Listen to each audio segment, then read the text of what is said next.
ஸ்ரீ குருவாயூரப்பன் திருவடிகளே சரணம். இன்னைக்கு இந்த தசகத்தோட 2வது ஸ்லோகத்தை பார்க்கலாம். முதல்ல வார்த்தைகளை பிரித்து சொல்லலாம், பிறகு ஒவ்வொரு வரியும் சேர்த்து சொல்லலாம்.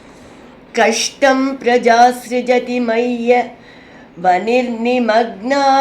கஷ்டம் பிரஜா சுஜதி மைய வனிர்நிமக்னா. ஸ்தானம் சரோஜ பவ கல்பய தத் பிரஜானாம். ஸ்தானம் சரோஜ பவ கல்பய தத் பிரஜானாம். இத்யேவமேஷ கதிதோ மனுனா ஸ்வயம்பூः. இத்யேவமேஷ கதிதோ மனுனா ஸ்வயம்பூः. அம்போருஹாக்ஷ தவ பாதயுகம் யசிந்தீத்.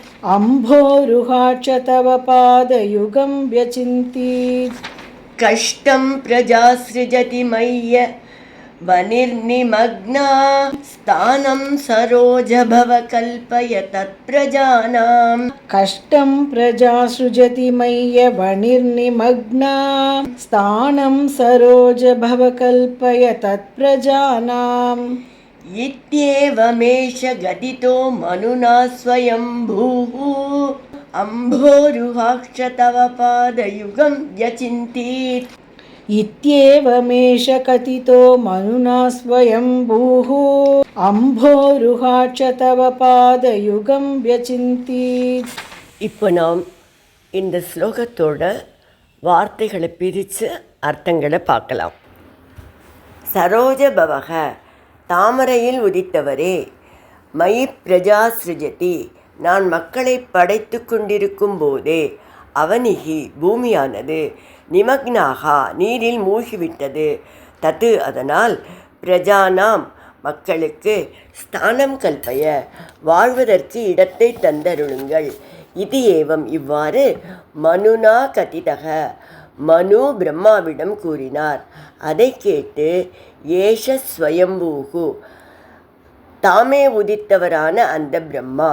அம்போருகாக்ஷ, தாமரை போன்ற கண்களை உடையவரே. தவ பாதயுகம், உங்கள் திருவடிகளின்.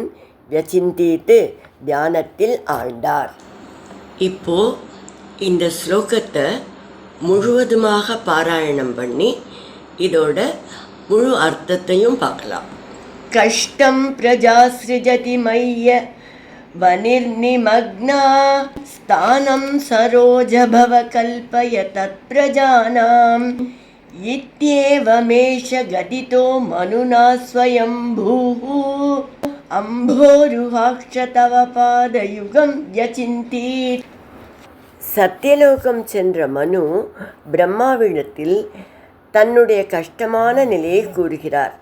நான் மக்களை படைத்து கொண்டிருக்கும் போதே பூமியானது நீரில் மூழ்கிவிட்டது. அதனால் மக்கள் வாழ்வதற்கு இடத்தை கொடுத்தருள வேண்டும் என்று சொன்னார்.